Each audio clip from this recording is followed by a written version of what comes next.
কবরের মধ্যে প্রশ্ন হবে কয়টা? তিনটা। গভীর মনোযোগ। তিনটা প্রশ্ন কোথায় আছে? হাদিসে আছে। কোরআন শরীফে তার বিস্তারিত নাই, হাদিসে আছে। হাদিসে কি আছে?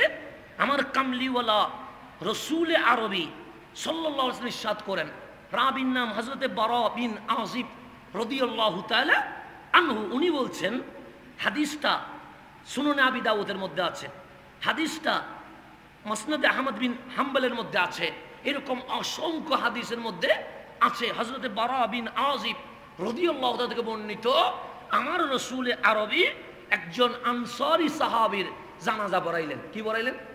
জানাজা পড়ানোর পরে ওনাকে যখন কোথায় দেওয়া হচ্ছে, কবরস্থ করা হচ্ছে, ঠিক তখন আমার নবী সাহাবায়ে কেরামকে সামনে নিয়ে বলছে, সাহাবী আমার, এই কবরটা হচ্ছে আউয়াল মঞ্জিল, প্রথম ঘর, প্রথম মঞ্জিল, যেখান থেকে বান্দা আল্লাহর সাথে মুলাকাতের যেই পর্ব, এই পর্ব কবর থেকে শুরু হয়ে যায়।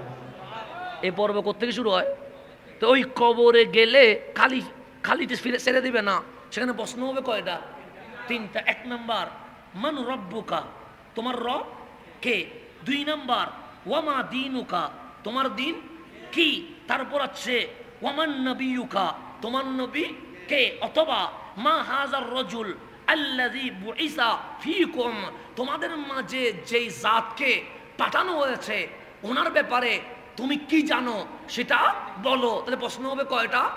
তিনটা। কোথায় আছে? সুনানে আবি দাউদে, মুসনাদে আহমদের মধ্যে, এইভাবে অসংখ্য হাদিসের কিতাবে আছে। এখন কবরে কিভাবে প্রশ্ন হবে তার বিস্তারিত আমার নবী বলেছে, বুখারী মুসলিমে আমাদের মাঝে পৌঁছিয়ে দিয়েছে।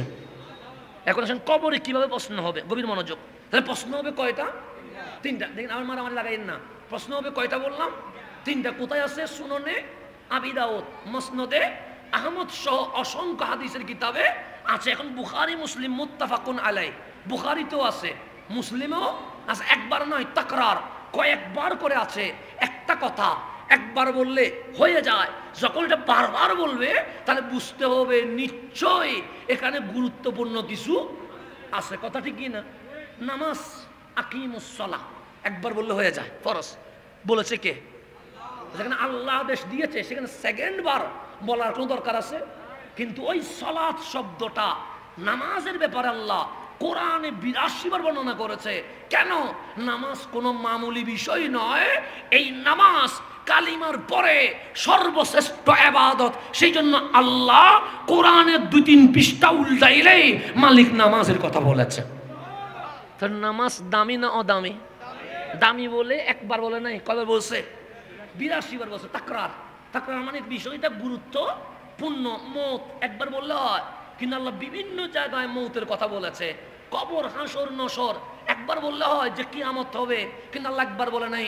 কখনো বলছে আল কারিয়াতু মাল কারিয়া, কখনো বলছে ইজা জুলজিলাতিল আরদু জিলজালাহা। এরকম একবার নয়, অসংখ্যবার বলেছে। কেন? আমার মালিক এটা বোঝাতে চাচ্ছে, বান্দা আমার, হালকা করে কিয়ামতকে নিও না। কিয়ামত এত ভয়ঙ্কর। দুনিয়াতে গুনাহ করেছ, চোখের জ্যোতি নিয়ে নাই। দুনিয়াতে গান শুনেছ, কান বধির করে দেয় নাই। দুনিয়াতে গালি দিয়েছ, জিহ্বা কেটে দেয় নাই। আমার সহনশীলতাকে তুমি এটাকে হালকা মনে করিও না। যেদিন কিয়ামত হবে সেদিন আলাইসাল্লাহু বিআহকামিল হাকিমিন, আমি যখন বিচারকের আসনে সমাসীন হব, সেদিন বান্দা ছাড় পাওয়ার কোনো সুযোগ নাই। সেদিন আল্লাহর কাহারিয়তের আওয়াজ আসবে, জালালিয়তের আওয়াজ আসবে। সেজন্য কিয়ামতের আলোচনাগুলো সফট না, এগুলো ভয়ঙ্কর। ইজা জুলজিলাতিল আরদু জিলজালাহা পড়লেও ভয় লাগে। আল কারিয়াতু পড়লে ভয় লাগে, আওয়াজ শুনলে ভয় লাগে। আল্লাহ এগুলোর মধ্যে কাহারিয়ত ঢেলে দিয়েছে। সেজন্য আমার রাসূলও বলেছে, এই কিয়ামতের সূরাগুলো নাজিল হওয়ার কারণে আমি কামলিওয়ালা চুল কি হয়েছে, সাদা হয়েছে, এগুলো বোঝা হয়ে গেছে। তাই আমার নবী পর্যন্ত আপনাদেরকে সতর্ক করেছে, কিয়ামত সহজ বিষয় নয়। আল্লাহ যেন বুঝার তৌফিক নসিব করে। এখন আসেন গভীর মনোযোগ। আমার রাসূল বলেন, হযরতে আনাস বিন মালিক রাদিয়াল্লাহু তাআলা থেকে বর্ণিত। আনাস উনিকে বুখারী শরীফের ব্র্যাকেটে আছে খাদিমুহু ওয়া সাহিবুহু, যিনি আমার নবীর খাদেম ছিলেন। 10 বছর কন্টিনিউ আমার রাসূলের খেদমতে জীবন কাটিয়ে দিয়েছেন। ওনার নাম সৈয়দুনা আনাস। আপনি আমাকে মাহফিলে দাওয়াত দিলেন, অবশ্যই হাদিয়া দিবেন। আমি বিনা হাদিয়া থেকে করবো না, মাহফিল করবো না, তাহলে পারিশ্রমিক নিলাম, কথা ঠিক না? এরকম আমরা নিশ্চিত, এটা অস্বীকার তো করা যাবে না। কিন্তু সৈয়দুনা আনাস 10 বছর আমার নবীর খেদমত করেছেন, বিনিময়ে 1 পয়সাও নেয় নাই, শুধু একটা জিনিস চেয়েছে, হাল্লি শাফাআ ইয়া রাসূলুল্লাহ, দুনিয়ায় কিছু দিয়েন না, আখিরাতে আমি আনাসের জন্য একটু সুপারিশ করে দিয়ে দিয়েন। হাল্লি শাফাআ, আমার জন্য কি শাফাআত হবে? আমার রাসূল সুখের বাণী ছেড়ে দিয়েছে সৈয়দুনা আনাসের কথা শুনে। সে কি বলছে আনাস?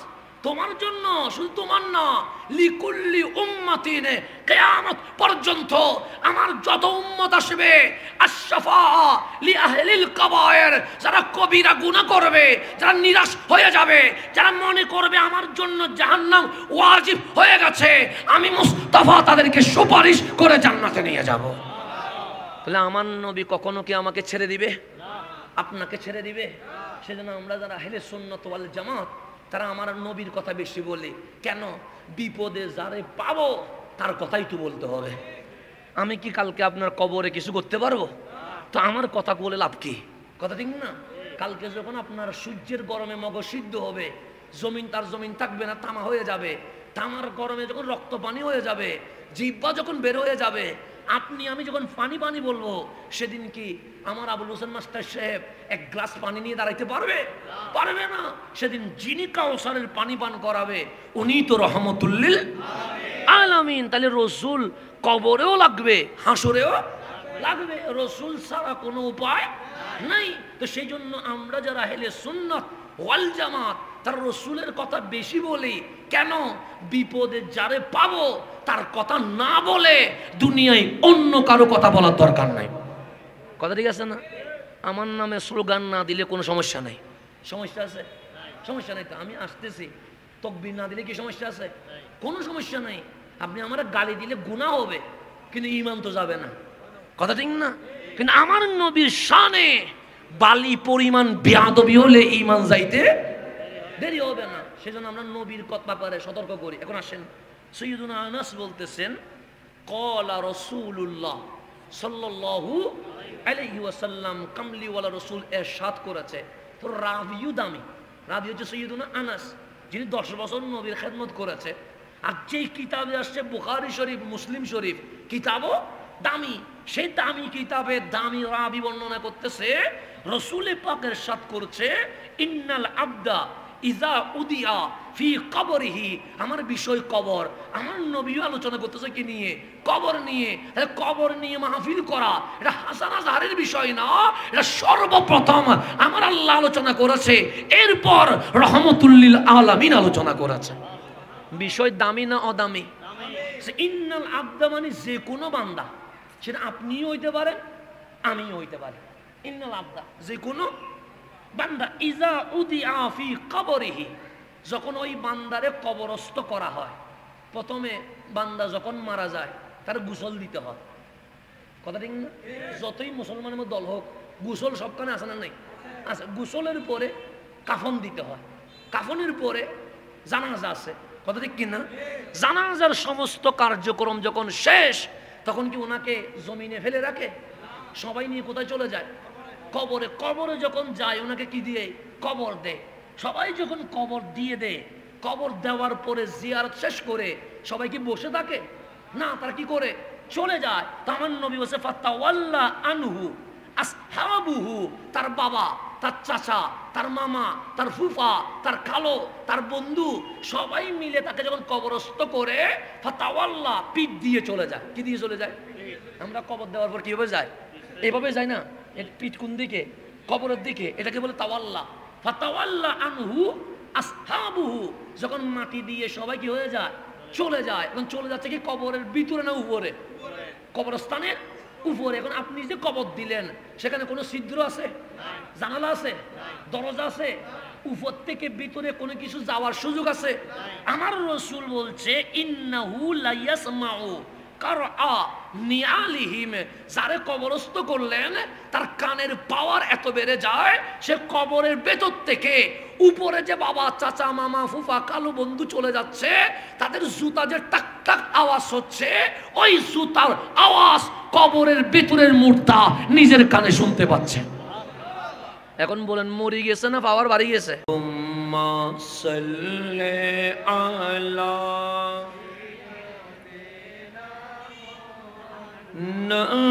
নবিয়ানা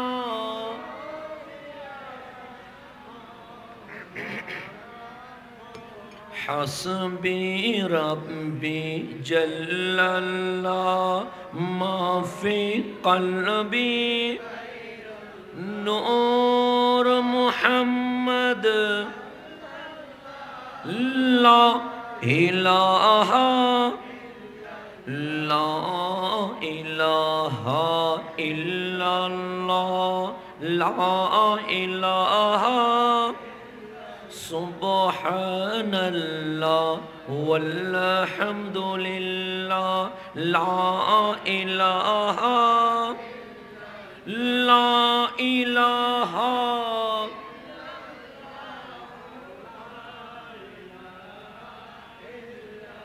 লা ইলাহা ইল্লাল্লাহু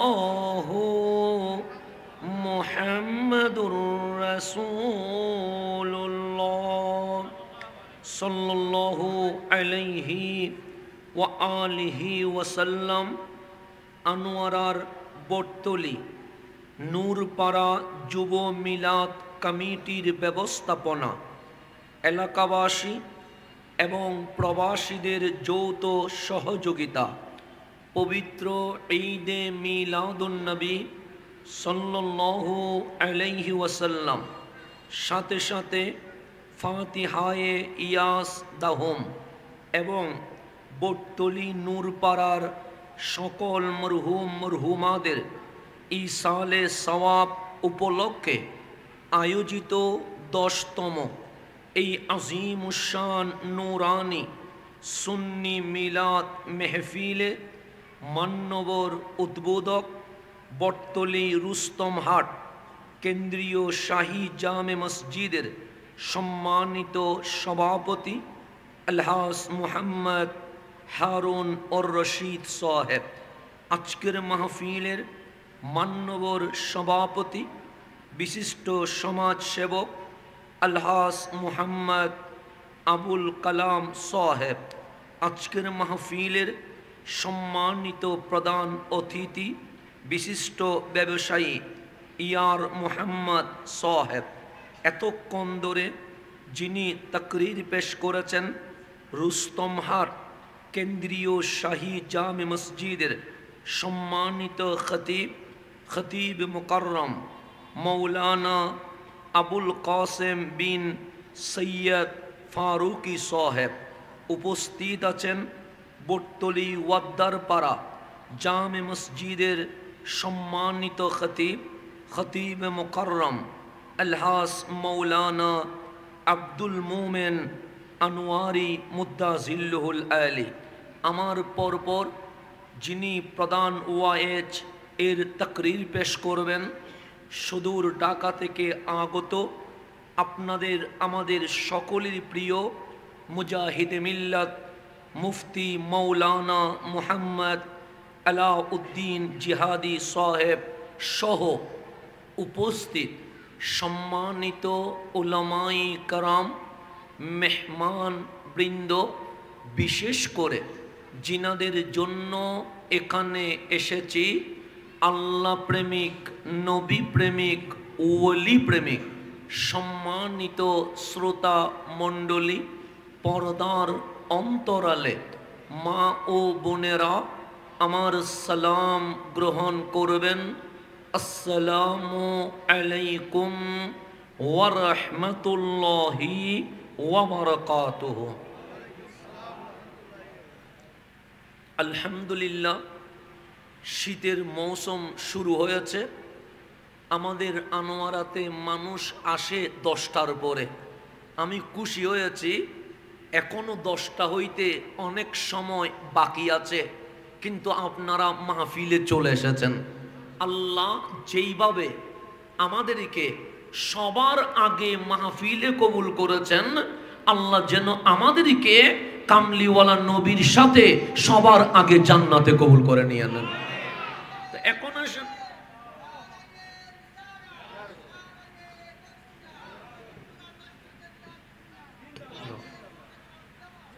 ফতমতন তকবির দিবেন কেন, আরো কিনে ফরা দিবেন দে। এখন সামনের দিকে যায়, যেহেতু প্রত্যেক আলেমকে নির্ধারিত বিষয় দিয়েছে, এর বাহিরে কথা বলার কোনো সুযোগ নাই। যেহেতু এখানে লিখে দিয়েছে, গুফনে দিলে ডানে বামে বুঝ দিয়ে দিতাম, এখন ব্যানারে লিখে দিয়েছে আমার বিষয় কি, এটার বাইরে যদি কথা বলি তখন আপনারা বলবেন যে হাসান সাহেব এসে তার নির্ধারিত বিষয়ে কথা না বলে উনি আমাদের থেকে কি হয়েছে, বিদায় নিয়ে চলে গেছে। মাহফিল হক হবে না, এটা আমার জন্য আপনার জন্য ধোঁকাবাজি হবে। ইসলাম ধোঁকাবাজির নাম নয়, ইসলাম হচ্ছে হক আদায় করার নাম। কথা ঠিক কিনা? তো আমার বিষয় হচ্ছে কবর ও হাসর সম্পর্কে আলোচনা। বিষয় হচ্ছে দুনিয়া না, বিষয় হচ্ছে মাটির উপরে না মাটির নিচে। আমার বিষয় হচ্ছে মাটির নিচে। আমার আলাউদ্দিন জিয়াদি সাহেব উনি হয়তো মাটির উপরে বলবে আর কি, এক একজনকে এক এক বিষয় দিয়েছেন। আমার বিষয় মাটির নিচে। এখন আসেন, আমাকে আপনাকে মরা লাগবে, এতে কোনো সন্দেহ আছে নাই? কুল্লু নফসিন যায়কাতুল, মরতে হবে, এতে কোনো সন্দেহ? আপনাকেও মরতে হবে, ট্রাম্পকেও মরতে হবে, পুতিনকেও মরতে হবে, মোদিকেও মরতে হবে, আমাদেরকেও মরতে হবে। এখন দুনিয়ার জীবন কষ্টে থাকলেও চলে যাবে, সুখে থাকলেও শেষ হয়ে যাবে, কিন্তু যেখানে যাব এই জীবন চেষ্টা করলেও কখনো শেষ হবে। দুনিয়ার জীবনে দুঃখ থাকলে সমস্যা নাই, কেন? 20-30 বছর এমনিতেই চলে যায়। সন্তান যদি মারে বৃদ্ধাশ্রমে রাখে, মা না খায়া থাকে না। সন্তান যদি বাবারে বের করে দেয়, বাবা কষ্টে থাকলেও উপসে থাকে না, কেন? আপনি আমি যতদিন বাঁচব আমার মালিক বলে আমি বান্দার রিজিক নির্ধারিত করে দিয়েছি। তাহলে আমাদের রিজিক নির্ধারণ করেছে কে? আল্লাহ। এখানে আমার রিজিক না থাকলে আমার মুখ দিয়ে কিছু ঢুকবে না। যেখানে আমার রিজিক সেখানে আমাকে যেতে হবে। তাহলে মরণ পর্যন্ত রিজিক নির্ধারণ আছে না নাই? আমার হায়াত যতদিন, আল্লাহ পানি কতটুকু খাবো নির্ধারণ করেছে, ভাত কি পরিমাণ খাবো এটা নির্ধারণ করেছে, রুটি কি পরিমাণ খাবো এটা নির্ধারণ করেছে, মাছ কিরকম খাবো এটা নির্ধারণ করেছে। সেজন্য আল্লাহ বলে, বান্দা আসমানও আমি বানিয়েছি, সূর্য চাঁদ আমি বানিয়েছি, এই জমিন আমি বানিয়েছি, পানি আমি বানিয়েছি, পানিতে যে মাছ আছে সেগুলো আমি বানিয়েছি, জমিনের উপরে গরু ছাগল ভেড়া দুম্বা যা আছে এগুলোও আমি বানিয়েছি। কিন্তু শোন, হুয়াল্লাযী জাআলা লাকুম মা ফিল আরদি জামিআ, এই জমিনে যা আছে সমস্ত কিছুর মালিকানা আমি আল্লাহ তোমাদেরকে দিয়ে দিয়েছি। সেজন্য আপনি বলতে পারবেন এই গরুর মালিক আমি, শিরিক হবে না। এই ছাগলের মালিক আমি, শিরিক হবে না। এই পুকুরের মালিক আমি, শিরিক হবে না। এই বিল্ডিং এর মালিক আমি, শিরিক হবে না। কেন? আল্লাহ বলে মূলত মালিক আমি আল্লাহ, কিন্তু এই জমিন আমার জন্য বানাই নাই, এই পানি আমার জন্য বানাই নাই, এই মাছ আমার জন্য বানাই নাই, এই গরু ছাগল মুরগি ভেড়া এগুলো আমার জন্য বানাই নাই। আমি সবটাই আমার বান্দাকে দিয়ে দিয়েছি। মালিক গরু ছাগল ভেড়া দুম্বা সব আমার। তোর গাছে যে ফল এটাও তুই খেয়ে ফেল, পুকুরের যে মাছ এটাও তুই খেয়ে ফেল, জমিনের উপর মুরগি ছাগল যা আছে এগুলো আমি আল্লাহ বিসমিল্লাহি আল্লাহু আকবার বলে জবে করবি, তোদের জন্য হালাল করে দিয়েছি। মালিক সব আমাদের। জাআলা লাকুম মা ফিল আরদি জামিআ, এই জমিনে যা আছে সব তোদের করে দিয়েছি। তো মালিক সব আমাদের, আমরা কার? আল্লাহ বলে ইন্না লিল্লাহ, সব বান্দার। আর আমার বান্দা শুধু আমি আল্লাহর হয়ে গেছে। বান্দা শুধু কার?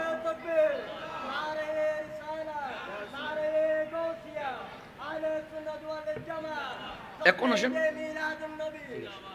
তকবির কিনা হম দিলে ভালো হইব, সময় হম আছে, সময় কি হম, কারণ সিটাঙ্গত তাইলে তকবির কিনা হমক কেন অসুবিধা নেই। তকবির এই পর্যন্ত আজ 10 মিনিটের দুই আর দিলে ভালো হইব। এখন সামনের দিকে যায় না, ইস্কুত না, ঠিক আছে, হ্যাঁ, তাহলে 10 মিনিটের মধ্যে দুই গই তকবির বেশি হয়ে যাবে, আবার আর হতা কে হয়ে যাবে, কই হম হয়ে যাবে, তো মাহফিল কমিটি হবো দে হাত দিয়ে হম হয় ফেলা, হতা হম হইবেলি হতা ঠিক না, তার পার্সেন্টেজ কমে যাবে কই। এখন সামনের দিকে যা, গভীরভাবে খেয়াল করে, আমি যেদিকে যাচ্ছি সেদিকে চলে যা। দুনিয়াতে যা আছে সমস্ত কিছুর মালিকানা আমার আল্লাহ বলে লাকুম, তোমাদের জন্য করে দিয়েছি। সেজন্য এই দুনিয়ায় ক্ষমতা আল্লাহ পশুকে দেয় নাই, কারে দিছে? বান্দারে দিছে। এই দুনিয়ায় শিল্পপতি আল্লাহ গরুরে দেয় নাই, কারে দিছে? বান্দারে দিছে। নামাজ, রোজা, হজ, যাকাত এগুলো অন্য কোনো কাউরে দেয় নাই, দিছে কারে? বান্দারে। আমার ভাই যে তাকবীর দিচ্ছে, এই তাকবীর গরু ছাগলে দিতে পারবে না, এই তাকবীর দেওয়ার যোগ্যতা আমার আল্লাহ বান্দারে দিয়ে দিয়েছে। কথা ঠিক কিনা? এখন আসেন গভীর মনোযোগ। বান্দা নিয়ে আল্লাহর অনেক স্বপ্ন আছে। কারে নিয়ে? বান্দা নিয়ে। এই কোরআন কি গরুর জন্য আসছে? ছাগলের জন্য আসছে? আপনি কোরআন যখন খুলবেন, কোরআনের প্রথম পৃষ্ঠায় লেখা আছে সূরা ফাতিহা, আছে না? নেই? আছে। এ ফাতিহা মানে ভূমিকা। আপনারা মাহফিলে কি লিখছেন? উদ্বোধক, আছে না? নেই? উদ্বোধকের নাম হাবিল এত তাড়াতাড়ি? আচ্ছা, আমি তার মনে করছি যদি অনেক দেরি করে এবার না ফেটার বুক লাগবে, ওইতে কি বলি। এখন সামনের দিকে আসেন। আমাদের আপনাদেরই তো আনোয়ারা সন্তান, আলহামদুলিল্লাহ। আমাদের সবাই চিনে মাস্টার নামে, আমাদের আবুল হোসেন মাস্টার সাহেব, উনি তো শরীফ এনেছেন। ওনার আগমনকে স্বাগত জানিয়ে বলেন মারহাবা। আর ডানে মামে ফসার, আর দুজন আমাদের প্রচার, এবার ইসলামী মন্ডল ফসার সচিব, হ্যাঁ হাইলে ফসার সচিব, দুইজনের ফসার বই দিক গিয়ে সামনের দিকে আসেন। এখন আসেন, এখানে মাহফিলে পোস্টার আছে না? নাই? পোস্টারের সবার উপরের নাম হচ্ছে উদ্বোধক, আছে না? নেই? কেন? ওনার নাম নিচে দিলে কি সমস্যা? ওনার নাম মাঝখানে দিলে কি সমস্যা? সে না হুজুর, ওনার নাম উপরে থাকবে কেন? উদ্বোধক মানে যিনি মাহফিল কি করবে, শুরু করবে, প্রারম্ভ করবে, স্টার্টিং করবে, ওনার নাম উদ্বোধক। তা আল্লাহ বলে কোরআনের একটা উদ্বোধক লাগবে, ওই কোরআনের উদ্বোধকের নাম সূরা ফাতিহা। তো সূরা ফাতিহা প্রথমে আসে না? নাই? সেজন্য প্রথম পারা শুরু হয়েছে আলিফ লাম মিম, দ্বিতীয় পারা শুরু হয়েছে সায়াকুলুস সুবহা, তৃতীয় পারা শুরু হয়েছে তিলকার রসুল, কথা ঠিক না? 30তম পারা শুরু হয়েছে আম্মা ইয়াতাসালুন। এখন বলেন সূরা ফাতিহা কোন পারা? আপনি বলেন প্রথম পারা, আলিফ লাম মিম দিয়ে শুরু, দ্বিতীয় পারা সায়াকুলুস সুবহা দিয়ে শুরু, তৃতীয় পারা তিলকার রসুল ফাদ্দালনা দিয়ে শুরু, 30 পারা আম্মা ইয়াতাসালুন দিয়ে শুরু। এখন ফাতিহা কোন পারায় দিবেন? আল ফাতিহা কোন পারায় বলবেন? বলার সুযোগ আছে? কোরআন কয় পারা? 30 পারা। এখন ফাতিহা কোন পারায়? প্রথম পারা বলা যাচ্ছে না, কারণ প্রথম পারা আলিফ লাম মিম, দ্বিতীয় পারা বলা যাচ্ছে না, কারণ দ্বিতীয় পারা সায়াকুলুস সুবহা, তৃতীয় পারা বলা যাচ্ছে না, কারণ তৃতীয় পারা তিলকার রসুলু ফাদ্দালনা। 30 পারা বলতে পারবেন না। 30 পারা শুরু হয়েছে আম্মা ইয়াতাসালুন, শেষ হয়েছে কুল আউযু বিরাব্বিন নাস। তো ফাতিহা কোন পারার? আমার কামলিওয়ালা বলে উম্মত, ফাতিহার কোনো পারা নাই। কেন? তোমার মাকে আরবিতে বলে আর কোরআনের মায়ের নাম উম্মুল কিতাব আল ফাতিহা। সূরা ফাতিহা হচ্ছে কোরআনের মা। এটা কোন পারার অংশ না, এটা সকল পারার শুরুতে থাকবে। মাকে কোথায় থাকতে হয়? প্রথমে থাকতে হয়। আমার মা আগে না পরে? মা আগে, আমি পরে। মা আগে, আমি পরে। তাহলে মাকে কোথায় থাকতে হবে?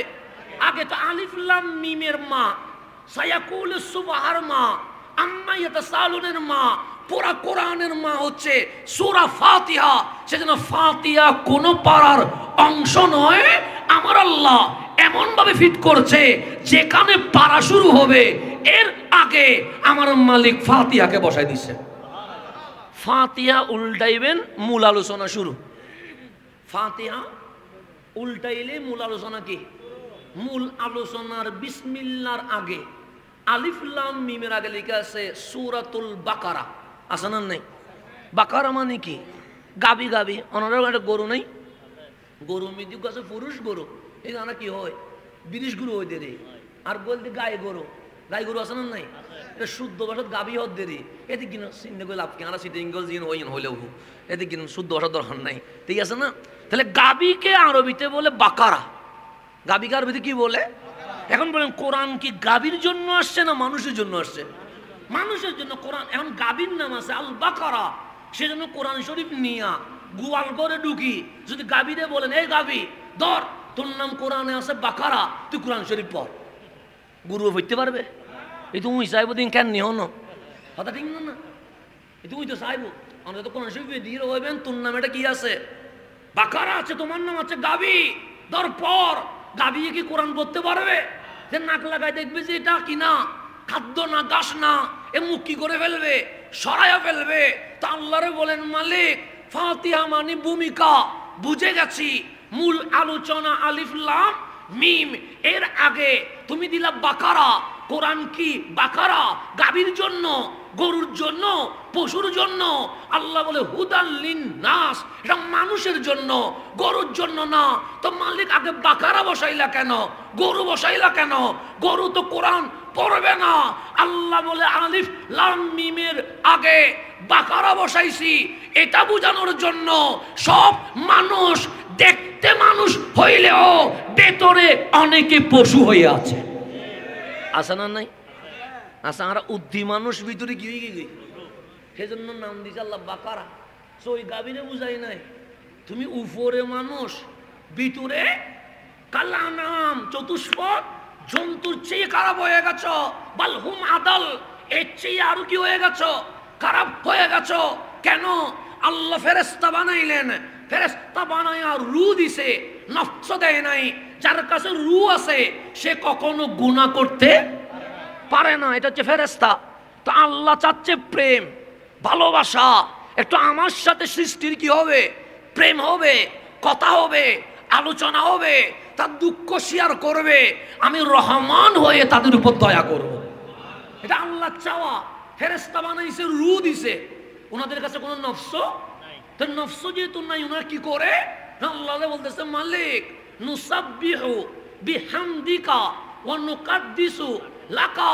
আমরা তো 24 ঘন্টা সিনেমায়ও যাই না, নাটকও দেখি না, জেনাও করি না, ঘুমাইও না, খাওয়া দাওয়া করি না।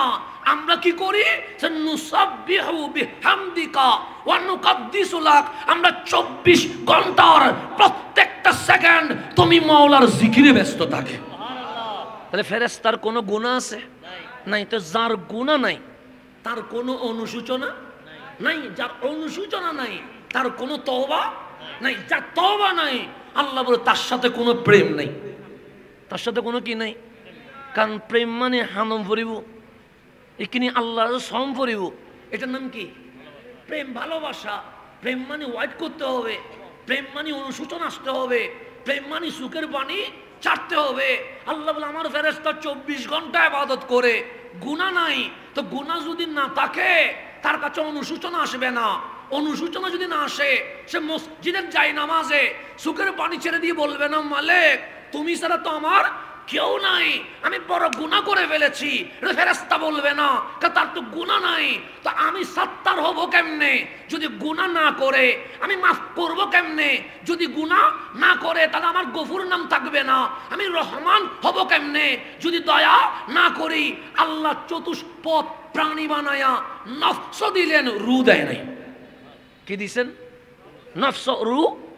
তো নফস যার কাছে আছে সে 3টা কাজ করে। কয়টা কাজ? শুধু 3টা। ঘুমাবে, খাবে, যৌন কর্ম করবে। কয়টা কাজ? গরু ঘুমায়, গরু খায়, গরু সন্তান উৎপাদন করে। এই 3 ছাড়া গরুর আর কোনো কাজ আছে? দেখান। শুধু খাবে, ঘুমাবে, সন্তান প্রজনন করবে, এই ছাড়া গরু, ছাগল, মহিষ, দুম্বা কারো আর কোনো কাজ নাই। এই নফস খাওয়া, ঘুমা, যৌন কর্মের জন্য যত পাপ করা দরকার সমস্ত পাপ করতে নফস রাজি আছে। এটা নফসের গুণ। এটা কি গুণ? এখন গরু খায়, গরু ঘুমায়, গৌরব যৌন কর্ম করে, নামাজ পড়ে, রোজা রাখে, হজ করে, যাকাত দে, কোনো ইবাদত নাই। তা আল্লাহ বলে শুধু নফসের কাজ তিনটা, খাওয়া, ঘুমানো, যৌন কর্ম করা। এই তিনটা কাজ করার জন্য নফস যা করা দরকার তাই করবে। বাঘ যে মানুষের উপর হামলা করে কিসের জন্য? খাওয়ার জন্যই তো। তাহলে খাওয়া, ঘুমানো, যৌন কর্ম, এই সারা নফসের আর কোনো কাজ নাই। ফেরেশতা শুধু ভালো কাজ করে, আর চতুষ্পদ জন্তুর কোনো ভালো কাজ নাই। আল্লাহ বলে ফেরেশতার সাথেও প্রেম হয় না, পশু পাখির সাথেও প্রেম হয় না। আমার মালিক বলছে ওয়া ইয ক্বালা রাব্বুকা লিল মালাইকাতি ইন্নী জাইলুন ফিল আরদি খলিফা। আমি মানুষ বানাবো, ওই মানুষের মাঝে ফেরেশতার রূহ দিব, পশুর নফস দিব, নফস নিয়া সিনেমায় যাবে, রূহ নিয়ে মাহফিলে চলে আসবে।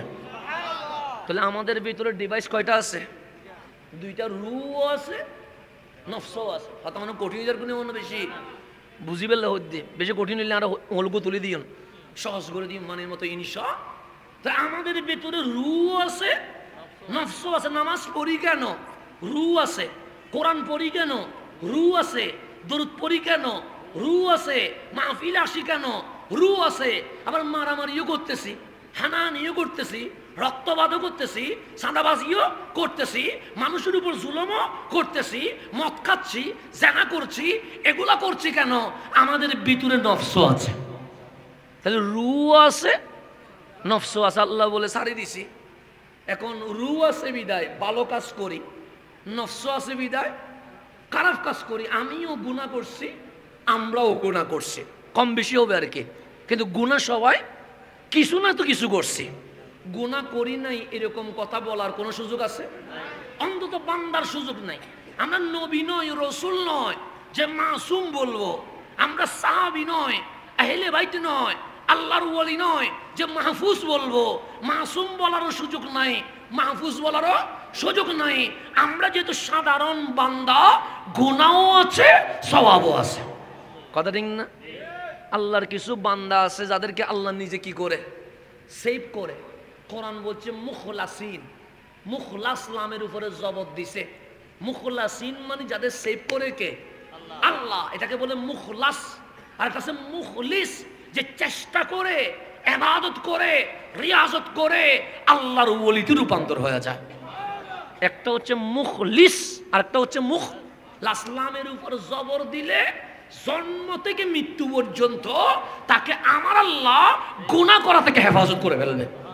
এটা সেফ জোন দিবে কে? আর একটা হচ্ছে মুখলিস, এমন শিক্ষা পেয়েছে, এমন তরবিয়ত পেয়েছে, এমন ভাবে শিক্ষা শিষ্টাচার গ্রহণ করেছে, সে নিজের প্রচেষ্টায় এমন ইবাদতে মশগুল হয়েছে, আল্লাহ তাকে বন্ধুরূপে গ্রহণ করে ফেলেছে। কোরআনে দুইটা শব্দ আছে, মুখলাসও আছে, মুখলিসও আছে। যেমন শয়তানে বলতেছে, মালিক আমি একটা কাজ করব। কি কাজ? আজমাইন। আমি যেমন জাহান্নামে যাব, আমি তো আর একলা যাব না। কেন? আদমের কারণেই তো আমি জাহান্নামী। সুতরাং শুনে রেখো, এই বনি আদম কিয়ামত পর্যন্ত যারা আসবে, তাদের রক্তে মিশে, রগে উঠে, নফসের উপর বসে এমন গুনাহ করাবো, শুধু একলা জাহান্নামে আমি যাব না, সমস্ত বান্দারে নিয়ে জাহান্নামে চলে যাব। এর মধ্যে আবার শয়তান একটু সারেন্ডার করতেছে। আল্লাহ ইল্লা হরফে ইস্তেসনা, হ্যাঁ মাওলা তোমার স্পেশাল কিছু বান্দা আছে, মিনহুমুল মুখলাসিন, যারা মুখলাস, যাদের সেফজুন তুমি দাও, যাদের নিরাপত্তা তুমি দাও, যাদের হেফাজত তুমি করো। আমি শয়তান হাজারবার চেষ্টা করলেও তাদেরকে পথভ্রষ্ট করতে পারবো না। কেন? তারা এমন ঈমানের নূর নিয়ে আসবে, সেই নূরে অসংখ্য পথভ্রষ্ট মানুষ তাদের চেহারা দেখে মুমিন হয়ে যাবে। বাংলাদেশে এরকম আছে না নাই? শাহজালাল ইয়ামানি, শাহ ফরান, নাসিরউদ্দিন, শাহ মোহসেন আউলিয়া, শাহ আমানত, এগুলো হচ্ছে মুখলাস বান্দা, যারা দুনিয়াতে এসেছে ঈমানের নূর নিয়া। মাহফিল করতে হয় নাই, মানুষ চেহারা দেখে ওই নূর উপভোগ করে কালিমা পড়ে মুসলমান হয়ে গেছে। ওনাদেরকে শয়তানে ডিস্টার্ব করতে পারে না। এরকম কিছু বান্দা আছে না নাই? কেউ আছে মায়ের গর্ভ থেকে আল্লাহর ওলি, কেউ আছে নিজের প্রচেষ্টায় আল্লাহর ওলি। এরকম ওলি কয় প্রকার? 2 প্রকার। আল্লাহ যেন আমাদেরকে বুঝার তৌফিক নসিব করেন।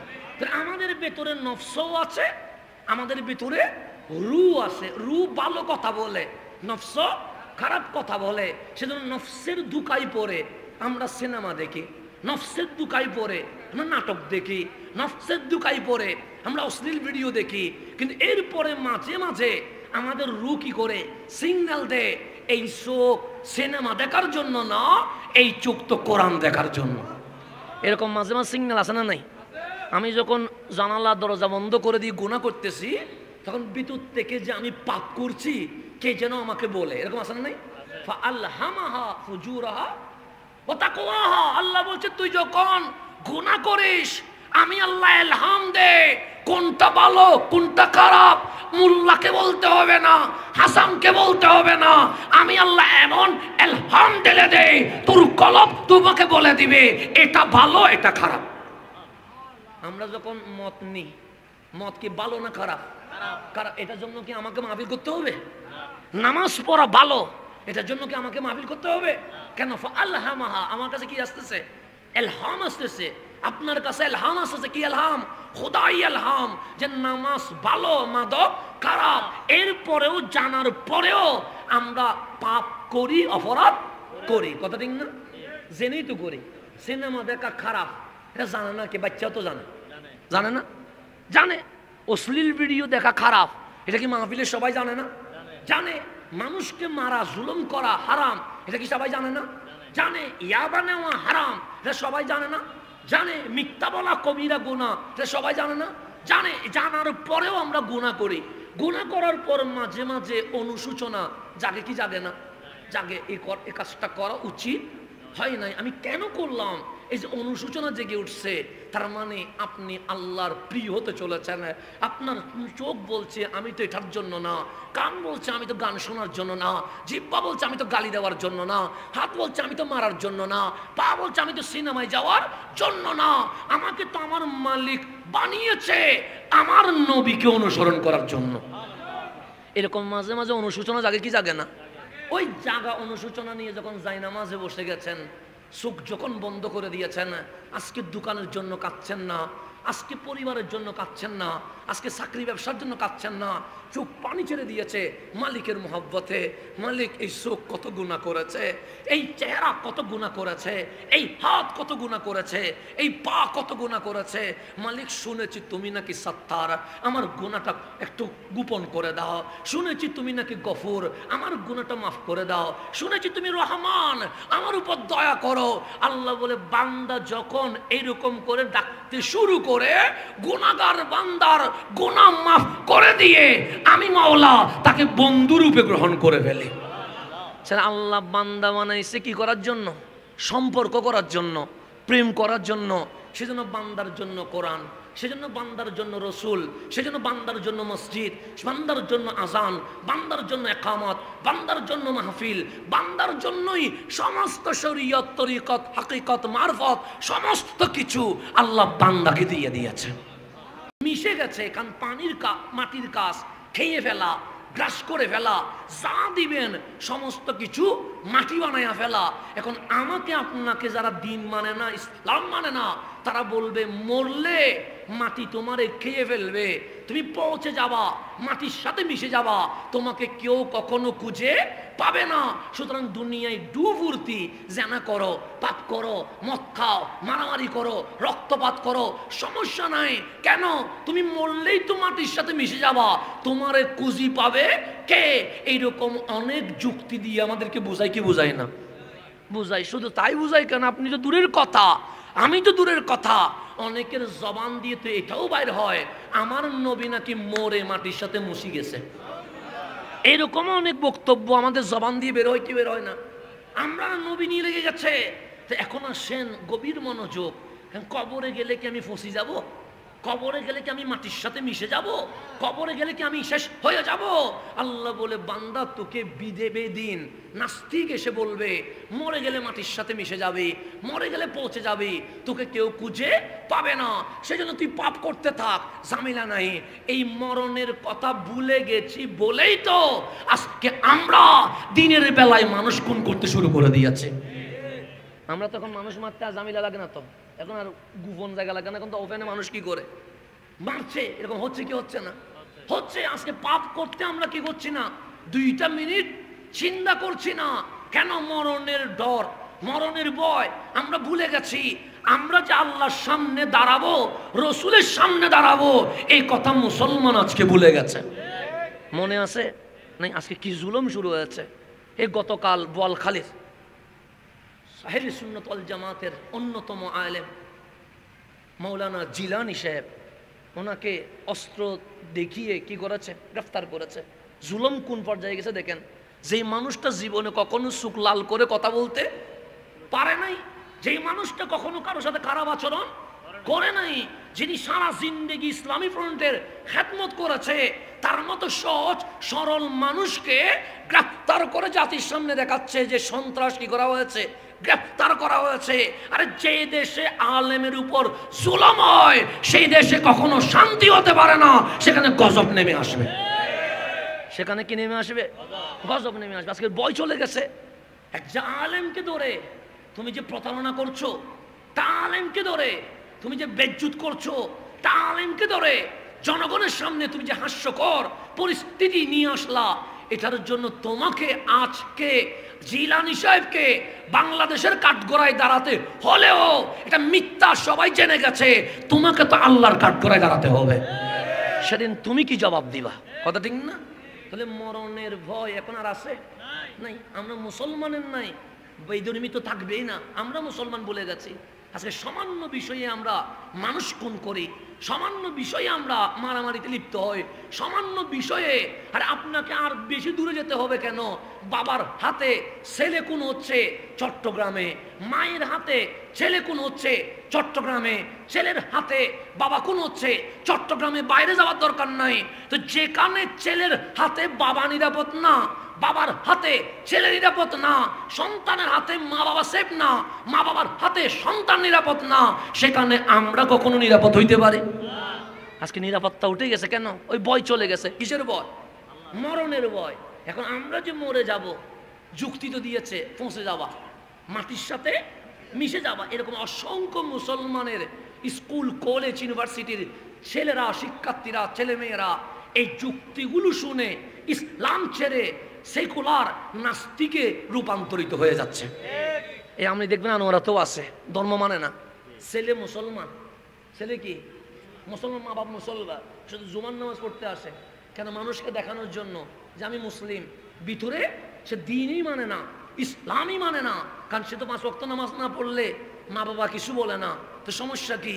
ওই জুমাতে চিল্লাই বলে মসজিদে আসে, মানুষকে দেখায় আমি মুসলিম, কিন্তু ভিতরে ইসলামের কোনো আকীদা বিশ্বাস এরকম আছে না? নাই আছে। আমাদের ভিতরে অনেকে এরকম দিন ছেড়ে দিচ্ছে। কেন? যুক্তির কাছে ঈমান বিক্রি হচ্ছে। তো গভীর মনোযোগ। এই যে 1500 বছর পরে আমাদের ঈমান নষ্ট করবে, এটা আমার আল্লাহ জানে কি জানে না?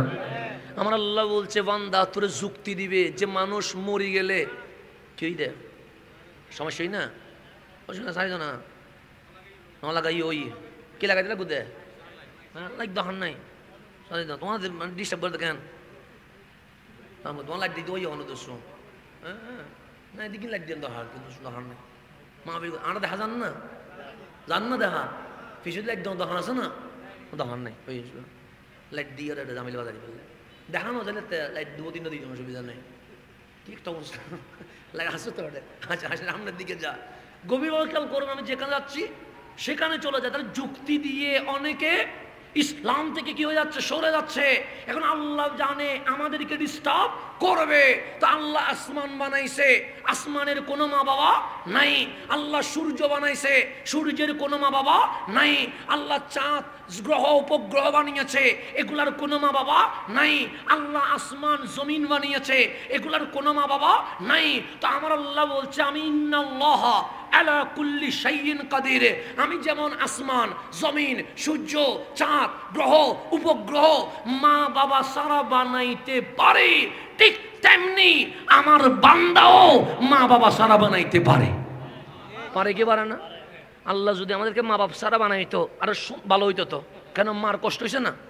10টা মাস যে আমার মামারে পেটে রাখছে, আমার মার কষ্ট হয়েছে না? আপনার পেটে 10 গ্রাম পাথর রাখতে পারবেন? আমার পেটে 20 গ্রাম পাথর রাখতে পারবো? চিল্লানিতে গড়ের সবার ঘুম কি হয়ে যাবে, হারাম হয়ে যাবে। এক্সরে করার পর দেখবে পেটে পাথর জমেছে, ডাক্তার বলবে ব্যথার ওষুধে কোনো কাজ হবে না, অপারেশন করে বের করে ফেলো। কিন্তু আমার মা, আপনার মা 10 মাস 10 দিন 10 গ্রাম না, 20 গ্রাম না, 30 গ্রাম না, 1, 1.5, 2 কেজি জিন্দা মানুষ রেখে দিয়েছে। আমার মাও কখনো চিৎকার করে নাই, আপনার মাও চিৎকার করে নাই। কিন্তু আজকে আফসোস করতে হয়, মায়ের ছোট্ট পেটে আমাদের জায়গা হয়ে যায়, আমাদের 10 তলা বিল্ডিং এ আমার মায়ের জায়গা হয় না। এই ঝামেলা হচ্ছে কি হচ্ছে না? আজকে আমার বাবার জায়গা হয় না, আমার বিল্ডিং এ বন্ধুর জায়গা হয়, মায়ের জায়গা হয় না। আমার অমুক বিজনেস পার্টনারের জায়গা হয়, আমার বাবার জায়গা হয় না। কিন্তু আমার মায়ের পেটে আমার জায়গা হয়ে গেছে, আপনার মায়ের পেটে আপনার জায়গা হয়ে গেছে। তো আমার মা যে কষ্ট পাবে, যেখানে 10 গ্রাম পাথর নিলে আমি নিতে পারি না, 20 গ্রাম পাথর আপনি নিতে পারেন না, সেখানে আমার আল্লাহ মায়ের পেটের মধ্যে 1.5-2 কেজি বান্দা রাখার সুযোগ করে দিয়েছে। তো আল্লাহরে জিজ্ঞেস করেন, মালিক মায়ের পেটে 10 মাস না রেখে সূর্য, চাঁদ, গ্রহ, উপগ্রহ, আসমান ও জমিন যেভাবে কোন ফায়াকুন দিয়ে বানিয়েছো, আমাদেরকে তো সেভাবে বানাইতে পারতা। আল্লাহ বলে না, তোদেরকে মায়ের পেটে এনে 1 সেকেন্ডে বানাইতে পারি, বানাই নাই 1 মিনিটে পারি, বানাই নাই 1 ঘন্টায় পারি, বানাই নাই 1 দিনে পারি, বানাই নাই 10 মাস 10 দিন রেখেছি। কেন জানিস? আমরা বললাম, মালিক কেন? আল্লাহ বলে 2টা কারণে। 1 নাম্বার কারণ, হুয়াল্লাযী ইউসাব্বিরুকুম ফিল আরহামি কাইফা ইয়াশা। সূর্য, চাঁদ, জমিন, আসমান আমি হুকুম করে বানাইছি, অর্ডার করে বানাইছি, আদেশ করে বানাইছি। আর তোমার মায়ের পেটে এনে চুল থেকে শুরু করে নখ পর্যন্ত আমি আল্লাহ আমার কুদরতি হাত দিয়ে সাজিয়ে দিয়ে দিয়েছে। আমি আল্লাহ তোমার সাজাইছি, পাটে পাটে সাজাইছি, সেজন্য সময় নিছি। এখন আসেন গভীর মনোযোগ। আমরা খাবার খাই কি খাই না? ভাত খাই, রুটি খাই, সবজি খাই, মাছ খাই, মাংস খাই। পেটে যাওয়ার পর এগুলো থাকে? অন্য কিছু কি হয়ে যায়? বের হয়ে যায়। জমিনের মধ্যে সবজি রাখলে জমিন হয়ে যায়, পানি রাখলে পানি চুষে নিয়ে নেয়। গাছগুলো কেটে জমিনের গর্তে রাখলে গাছগুলো কি হয়ে যায়? জমিন হয়ে যায়। ঠিক পেটও এরকম। ভাত দেন, রুটি দেন, সবজি দেন, মাছ দেন, মাংস দেন, সব কিছু অন্য কিছু হয়ে কি হয়ে যাবে? বের হয়ে যাবে। আর সেই পেটে আল্লাহ আপনারে আমারে 10 মাস 10 দিন রেখে দিয়েছে। কই আমরা তো গোবর হয়ে বের হয়ে যায় নাই। আল্লাহ বলে, পেটে যেমন সব দিলে গোবর হয়ে বের হয়ে যায়, কিন্তু তুই বান্দায় রয়ে গেছিস, ঠিক মাটিতেও রাখা যায়। তো আল্লাহ বলে, তোকে জন্মের আগে 1 সেকেন্ড, 1 মিনিট, 1 ঘন্টা রাখি নাই, 10 মাস 10 দিন রেখেছি। কেন? এটা বোঝানোর জন্য, যেই আল্লাহ জন্মের আগে ছোট্ট মায়ের পেটে তোমারে জিন্দা রাখতে পারে, সেই আল্লাহ মরণের পর 3.5 হাত কবরের ভেতরে জিন্দা রাখতে পারে। তাহলে বলেন, কবরে জিন্দা রাখতে পারে কি পারে না? পারে। এখন গভীর মনোযোগ। তাহলে উপরে কবর কয় হাত? 3.5 হাত। বলেন না কয় হাত? আমরা বলছি উপরে কবর 3.5। এখন কবরে যাওয়ার পরে প্রশ্ন আছে না নাই? আছে। এটা নিয়ে কোনো মারামারি আছে? নাই। এটা কওমি হোক, আলিয়া হোক, সবাই বলছে কবরে কি করা হয়? প্রশ্ন করা হয়। প্রশ্ন কি মরারে করা হয় না জিন্দারে করা হয়? ক্লাসে আসে নাই তারে কি প্রশ্ন করবে? মাহফিলে আসে নাই তাকে কি প্রশ্ন করবে? তাহলে মরারে প্রশ্ন হয় না, প্রশ্ন হয় কারে? জিন্দারে। এখন প্রশ্নগুলোর আলোচনা আমি আসতেছি। প্রশ্ন যখন শেষ হয়, বান্দা যখন উত্তর দেয়, আমার নবী বলছে, তিরমিজি শরীফের হাদিস, উপরে 3.5 হাত কবর। প্রশ্নের উত্তর যদি সঠিক দিতে পারে, কবর আর কবর থাকে না, রাউদাতুম মিন রিয়াদিল জান্নাহ। উপরে 3.5 হাত কবর হয়, ভেতরে জান্নাতুল ফেরদৌসের বাগান হয়ে যায়। এটাকে হাদিসে বলছে রাউদাতুম মিন রিয়াদিল জান্নাহ। রাউদাতুম মিন রিয়াদিল জান্নাত, জান্নাত রওজা মানে বাগান। কারণ আপনি যদি প্রশ্নের উত্তর দিতে পারেন, আপনার কবর নাই, তার রওজা হয়ে গেছে। আমি যদি প্রশ্নের উত্তর দিতে পারি, আমার কবর নাই, এটা কি হয়ে গেছে? রওজা হয়ে গেছে। উম্মতের কবর যদি রওজা হয়, আমার নবীরটা কি হবে? কথা ঠিক না? সেজন্য বাংলাদেশে অনেককে শুনতে হয়, নবীর রোজাকে রোজা বলিও না, কবর বলো। আমাদের বাংলাদেশে আমাদেরকে শিখায়। আপনাকে রসুল বলতে আমারটা বাদ দে উম্মত। তুমিও যদি প্রশ্নের উত্তর দিতে পারো, তোমার কবর নাই, তার রাউদাতুম মিন রিয়াদিল জান্নাহ হয়ে যায়। সেই নবীর কারণে উম্মতের কবর রওজা হয়, সেই নবীরটা কি হবে? কথা ঠিক না? আমাদেরকে এগুলো বুঝতে হবে বন্ধু, হাদিস থেকে এগুলো শিখতে হবে। আল্লাহ যেন আমাদেরকে বুঝার তৌফিক নসিব করে। এখন আসেন কবরে গেলাম, কোথায় চলে গেলাম? কবরে গেলাম। কবরে গেলে কি হয়? প্রশ্ন কয়টা হয়? 3টা হয়। গভীর মনোযোগ, কথাগুলো বুঝবে। আমার কথা বোঝা যায়? আপনি এটাকে ক্লাস মনে করেন। কি মনে করেন? মানে দিনে মাদ্রাসায় যেতে পারেন নাই, সেজন্য আমি রাত্রে আসি, নাইট ক্লাস করতেছি। কি ক্লাস? নাইট ক্লাস করতেছি, যাতে করে আপনি বুঝেন। আমার কথা হচ্ছে, এখানে এসে এমনিতে চলে যাবেন তা না। কেন? বিরিয়ানি বলেন, ভাত বলেন, কাবার বলেন, এগুলো আজকে মাহফিলে না আসলেও আপনার রিজিক আসে না নাই? মাহফিলে না আসলে কি আপনার খাবার বন্ধ হয়ে যাবে? না। তো এগুলো খাবার মানে জাস্ট আসলাম মেহমানদারি, ইতামুত তাম। আমার নবী বলছে, আমার বান্দাদের মধ্যে, আমার উম্মতের মধ্যে নফল ইবাদতের মধ্যে সবচেয়ে ভালো আমল হচ্ছে ইতামুত তাম, মানুষকে খাবার খাওয়ানো। সেই জন্য আমরা চট্টগ্রামে মাহফিল করলে কিসের আয়োজন করি? খাবার আয়োজন করি। এটা হচ্ছে রাসূল পাকের সুন্নাত। ইতামুত তাম, মানুষকে কি খাওয়ানো? খাবার খাওয়ানো। কিন্তু মকসদ তো খাবার না, মকসদ হচ্ছে এখানে এসেছি যেন ইসলামের অজানা বিষয় আমরা জেনে, নিজে বুঝে যেন বাস্তব জীবনে আমল করতে পারি। কথা ঠিক না? মাহফিল আসলে বেনামাজি কি হইতে হবে? নামাজি হইতে হবে। মদ খাওয়া মানুষ মদ ছেড়ে দিয়ে যাই নামাজে দাঁড়াতে হবে। আকীদা বুঝে না, তিনি রসুলকে বুঝে সুন্নি হয়ে যেন বলতে পারে আমি আহলে সুন্নাত ওয়াল জামাতের অনুসারী হয়ে যাচ্ছে। সেজন্য এগুলো মারামারি দিয়ে হয় না, এগুলো বুঝানোর মাধ্যমে হয়। আল্লাহ যেন বুঝার তৌফিক নসিব করেন। এখন কবরের মধ্যে প্রশ্ন হবে কয়টা? 3টা। গভীর মনোযোগ। 3টা প্রশ্ন কোথায় আছে? হাদিসে আছে। কোরআন শরীফে তার বিস্তারিত নাই, হাদিসে আছে। হাদিসে কি আছে? আমার কামলিওয়ালা রসুল আরবি সাল্লাল্লাহু আলাইহি ওয়াসাল্লাম ইরশাদ করেন, রাবির নাম হযরতে বারা বিন আযিব রাদিয়াল্লাহু তাআলা আনহু, উনি বলছেন, হাদিসটা সুনানে আবি দাউদের মধ্যে আছে, হাদিসটা মুসনাদে আহমদ বিন হাম্বলের মধ্যে আছে, এরকম অসংখ্য হাদিসের মধ্যে আছে। হযরতে বারা বিন আযিব রাদিয়াল্লাহু তাআলা থেকে বর্ণিত, আমার রসুল আরবি একজন আনসারী সাহাবীর জানাজা পড়াইলেন। কি পড়াইলেন? জানাজা পড়ানোর পরে ওনাকে যখন কোথায় দেওয়া হচ্ছে, কবরস্থ করা হচ্ছে, ঠিক তখন আমার নবী সাহাবায়ে কেরামকে সামনে নিয়ে বলছে, সাহাবী আমার, এই কবরটা হচ্ছে আউয়াল মঞ্জিল, প্রথম ঘর, প্রথম মঞ্জিল, যেখান থেকে বান্দা আল্লাহর সাথে মুলাকাতের যেই পর্ব, এই পর্ব কবর থেকে শুরু হয়ে যায়। এই পর্ব কোত্থেকে শুরু হয়? তো ওই কবরে গেলে খালিতে ফিরে ছেড়ে দিবে না, সেখানে প্রশ্ন হবে কয়টা? 3টা। 1 নাম্বার, মান রব্বুকা, তোমার রব কে? 2 নাম্বার, ওয়ামা দীনুকা, তোমার দিন কি? তারপর আছে ওয়ামান নবিয়ুকা, তোমার নবী কে? অথবা মা হাজার রজুল আল্লাযী বুইসা ফীকুম, তোমাদের মাঝে যেই জাতকে পাঠানো হয়েছে ওনার ব্যাপারে তুমি কি জানো সেটা বলো। তাহলে প্রশ্ন হবে কয়টা?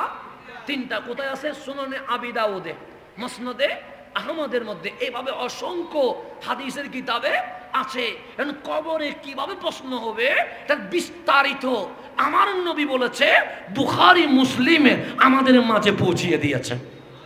এখন আসেন কবরে কিভাবে প্রশ্ন হবে, গভীর মনোযোগ। তাহলে প্রশ্ন হবে কয়টা? 3টা। দেখেন আমার মারামারি লাগাইন না। প্রশ্ন হবে কয়টা বললাম? 3টা। কোথায় আছে? সুনানে আবি দাউদ, মুসনাদে আহমদ সহ অসংখ্য হাদিসের কিতাবে আছে। এখন বুখারী মুসলিম মুত্তাফাকুন আলাইহ, বুখারীতেও আছে, মুসলিমেও আছে। একবার নয়, তাকরার, কয়েকবার করে আছে।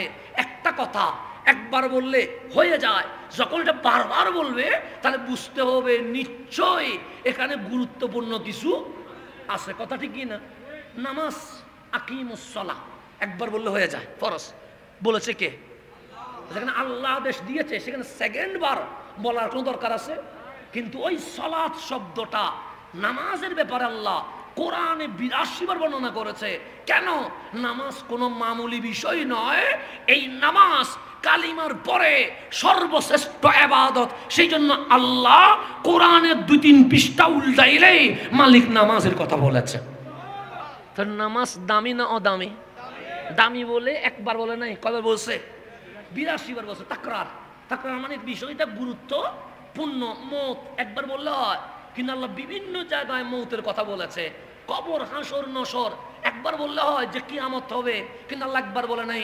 কখনো বলছে আল কারিয়াতু মাল কারিয়া, কখনো বলছে ইজা জুলজিলাতিল আরদু জিলজালাহা। এরকম একবার নয়, অসংখ্যবার বলেছে। কেন? আমার মালিক এটা বোঝাতে যাচ্ছে, বান্দা আমার হালকা করে কিয়ামতকে নিও না। কিয়ামত এত ভয়ঙ্কর। দুনিয়াতে গুনাহ করেছো, চোখের জুতি নিয়ে নাই। দুনিয়াতে গান শুনেছো, কান বধির করে দেয় নাই। দুনিয়াতে গালি দিয়েছো, জিহ্বা কেটে দেয় নাই। আমার সহনশীলতাকে তুমি এটাকে হালকা মনে করিও না। যেদিন কিয়ামত হবে সেদিন আলাইসাল্লাহু বিআহকামিল হাকিমিন, আমি যখন বিচারকের আসনে সমাসীন হব, সেদিন বান্দা ছাড় পাওয়ার কোনো সুযোগ নাই। সেদিন আল্লাহর কাহারিয়তের আওয়াজ আসবে, জালালিয়তের আসবে। সেজন্য কিয়ামতের আলোচনাগুলো সফট না, এগুলো ভয়ঙ্কর। ইজা জুলজিলাতিল আরদু জিলজালাহা পড়লেও ভয় লাগে।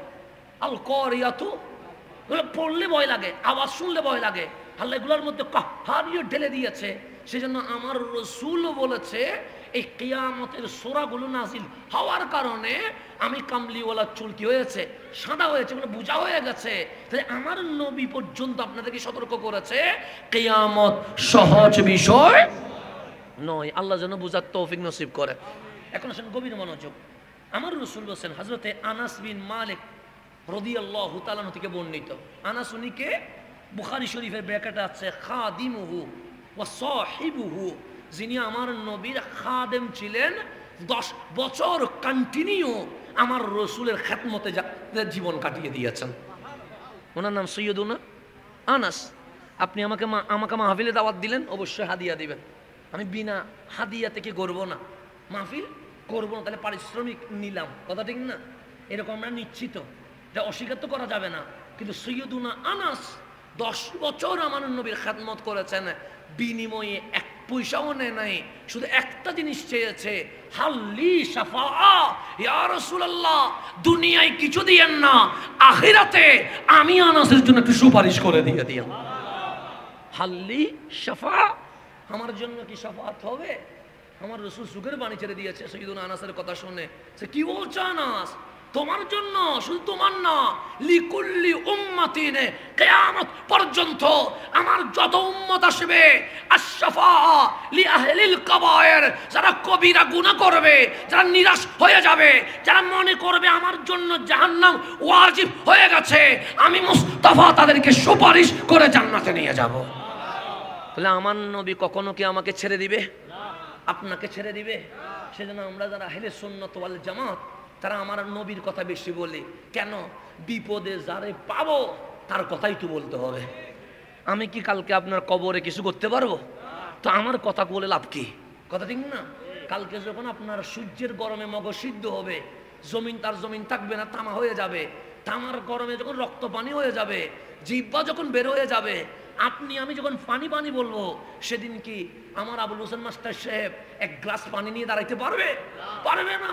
সেদিন যিনি কাউসারের পানি পান করাবে, উনি তো রহমতুল্লিল আলামিন। তাহলে রাসূল কবরেও লাগবে, হাসরেও লাগবে। রাসূল ছাড়া কোনো উপায় নাই।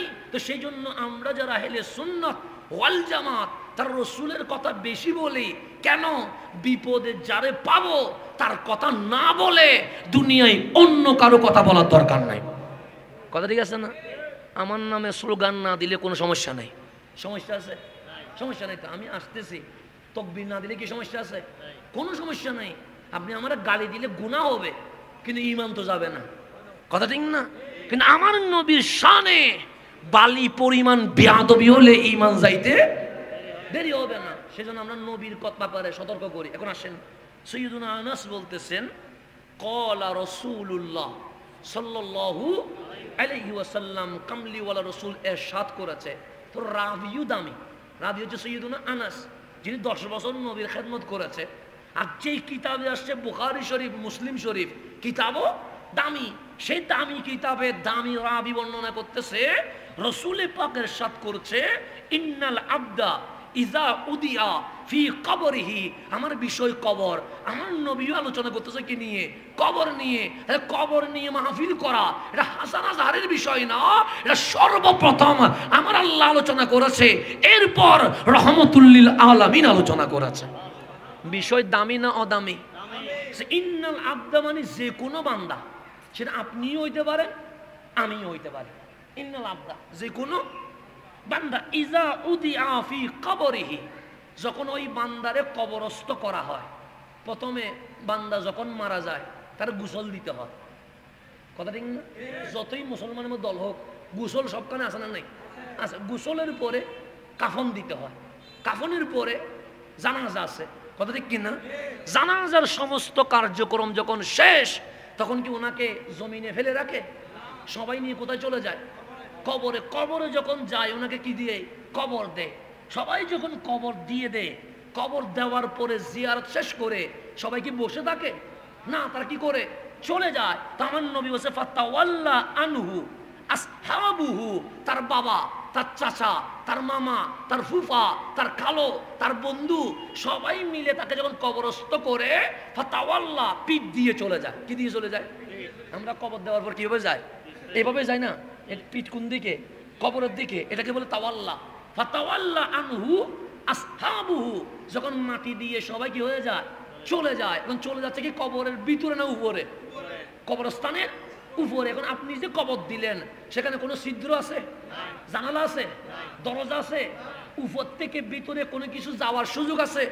আমার রাসূল বলছে ইন্নাহু লায়াসমাউ কারআ নিআলিহিম, যারে কবরস্থ করলেন তার কানের পাওয়ার এত বেড়ে যায়, সে কবরের ভেতর থেকে উপরে যে বাবা, চাচা, মামা, ফুফা, কালো বন্ধু চলে যাচ্ছে, তাদের জুতা যে টাক টাক আওয়াজ হচ্ছে, ওই জুতার আওয়াজ কবরের ভেতরের মুর্দা নিজের কানে শুনতে পাচ্ছে। এখন বলেন মরে গেছে না পাওয়ার বাড়ি গেছে? মাইক ছাড়া কথা বললে 5 হাত দূরে শোনা যাবে। আমি অলরেডি মাইক নিচে বিদায়, তাদেরকে বলতেছে মাইক কি করে দেন, উপরে করেন। মিডিয়ার ওরা বলতেছে উপরে করলে চেহারা দেখা যাবে না। এখন বেচারা বাজে গেছে বিপদের মধ্যে, মাহফিলে মানুষ বলে মাইক কি করেন, উপরে করেন। আর মিডিয়া যারা ভিডিও নিচ্ছে ওরা বলছে নিচে করেন, চেহারা যেন কি করে আসে। এই বেচারা মনে মনে বলতেছে কার কথা রাখবো, যদি একটু থেকে একটু হয় মাহফিল কমিটি তো 2000 কমাই দিবে। বেচারা তো বেতালের মধ্যে পড়ে গেছে।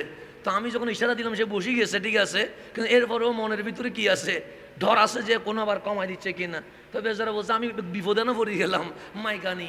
তো এখনো সে তাহলে মাইক দিয়ে মাহফিল না করলে আপনার চিল্লাবেন।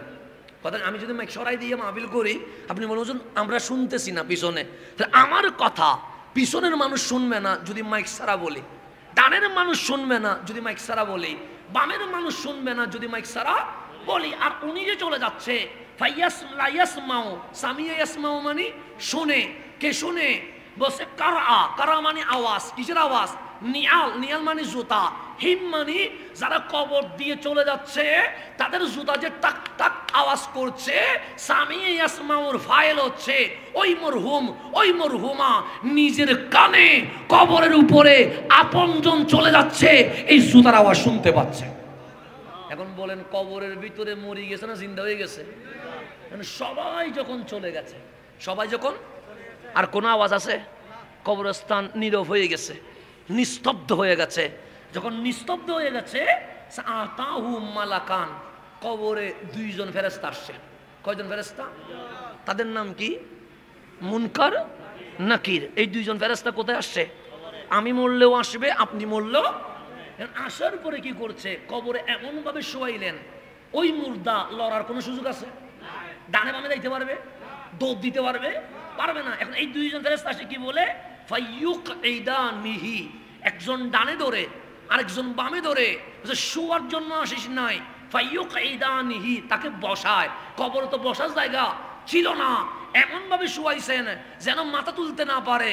আর মুনকার নকির এসে ওই মরহুমকে, ওই মরহুমাকে ডানে বামে ধরে ফাইয়ুকঈদানিহি বসায়। তো এখন বলেন কবরে বসার জায়গা হয়ে গেছে। দেখেন কবর উপরে 3.5 হাত, লড়ার কোনো সুযোগ নাই, কানেও শুনতেছে উপরে জুতার আওয়াজ, ভেতরে বসার কি হয়ে গেছে। এই বসার পরে, বসানোর পরে এখন ফাইয়াকুলান, মুনকার নকির দুইজন একসাথে বলবে। ইয়াকুলান হচ্ছে তাসনিয়া সিগা, দুইজন একসাথে বলবে। কি বলবে?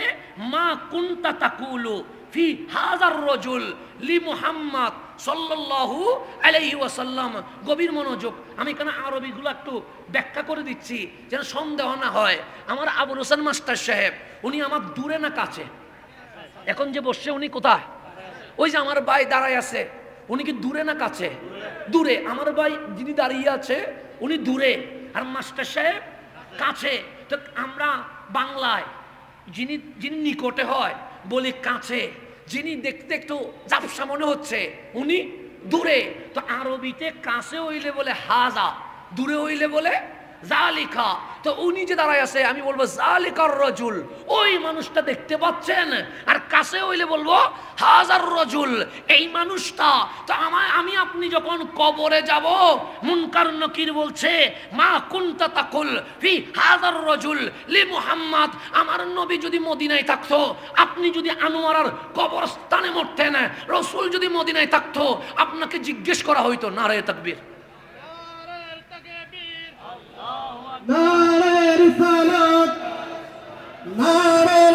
ওয়াইজিন হিসেবে আমাদের মাঝে যিনি তাশরীফ আবরি করেছেন, মুজাহিদে আহলে সুন্নাহ, আপনাদের আমাদের সকলেরই শ্রদ্ধেয়জন মুফতি আল্লামা আলাউদ্দিন জিহাদি মুদ্দাজিল্লুল আলী আমাদের মাঝে তাশরীফ আবরি করেছেন। ওনার আগমনকে স্বাগত জানিয়ে সবাই বলি মারহাবা। তাহলে যেহেতু ভাইজান চলে এসেছেন, আমারও কথা এন্ডিংয়ের দিকে যেতে হবে।